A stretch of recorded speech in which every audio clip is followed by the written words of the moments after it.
Amjad Bashir, I hope can hear us from Leeds now. Thank you for joining us. You are Pakistani in origin, but a proud Yorkshireman to boot.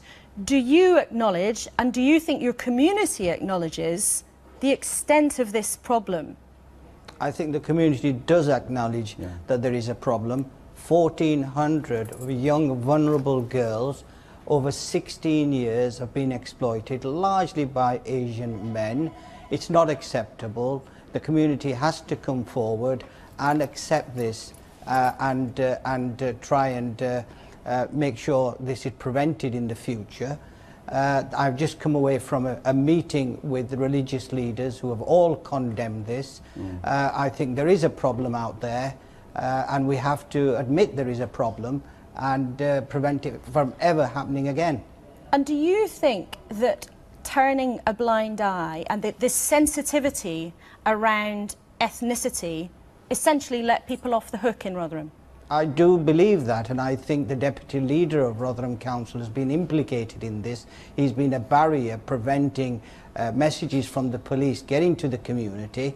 That should not be the case. He should be a facilitator trying to get communication between the community and preventing these paedophiles, these people that were responsible for gang raping and taking these girls across the country and selling them on. This is not acceptable.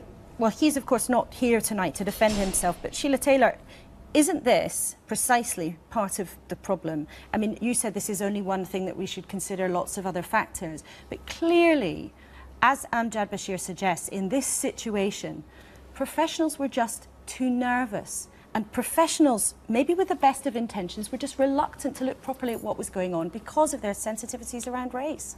Yeah, historically we've looked back at child sexual exploitation since I've been involved in '99, when I got involved, that you see professionals really not responding appropriately to children that are telling you that it's happening to them, but they're not being believed, they're not being heard properly, and they're certainly not being responded to properly.